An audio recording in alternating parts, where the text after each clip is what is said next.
Yes, America. A beautiful, thriving continent, or rather, group of continents. I say that because most of us that live up here in the north choose to divide the Americas accordingly, this being North America and this being South America. But in between these two massive pieces of land, there is a region of the Americas known as Central America, as it is, well, central. Now, geographically, the majority of Central America is in what would be considered as North America, with only a bit of Panama being in South America.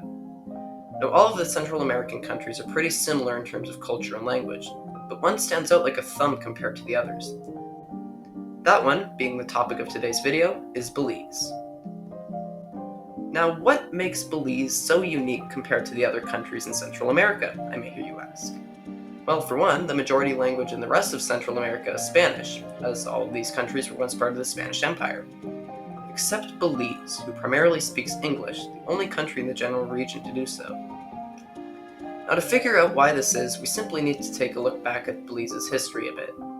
The area of modern-day Belize was once controlled by the Mayans for about 3,000 years, until one day some Spanish guys came and claimed the land for the Spanish Empire. But that failed miserably, as they had limited resources and they faced heavy resistance from the native people. Meanwhile, some English pirates were also attacking the Spanish positions there, and eventually they took it. Eventually, the British started their first permanent settlement there in 1716, officially founding the colony of British Honduras in 1783. However, by this time, British Honduras was completely surrounded by Spanish colonies on all sides, and whenever a war with Spain would break out with Britain in Europe, Belize would find itself also under attack. All this eventually ended with the Battle of St. George's Caye in 1798 with a decisive British victory.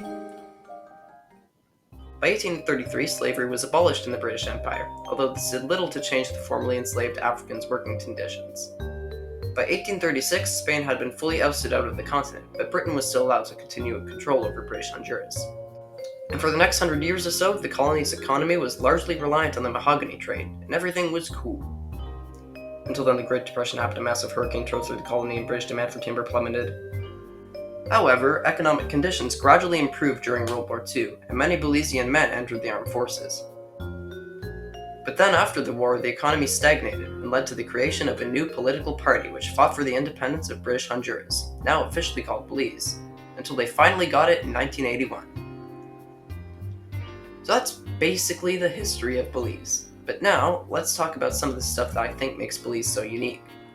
For one, it has one of the smallest capital city populations in the world, with only around 20,000 people living there. And there's actually a good reason for this.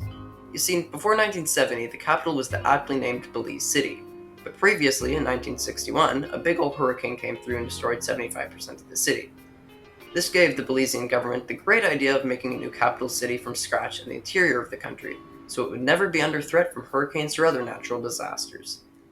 And thus, Belmopan was created.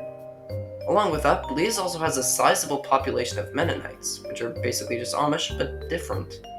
Basically, the reason for this is because when some Mennonites decided to settle in Canada in the early 20th century, they found it too cold, so they gradually moved down the continent until they made it to Belize, where they have stayed ever since. This is the main reason why 3.2% of the population speaks German. Also, Belize has a strange border dispute with Guatemala, which has, in one way or another, claimed Belize's territory since 1821, claiming this territory in orange today. Along with that, the official international border recognized by most countries starts out in a straight line from here, but gradually turns into a 5-degree angle around here, creating a weird shift in the border. So yeah, that's basically why I think Belize is sort of the odd one out when it comes to Central American countries, and American countries in general, really. So anyway, Belize is still pretty cool, if not a bit strange.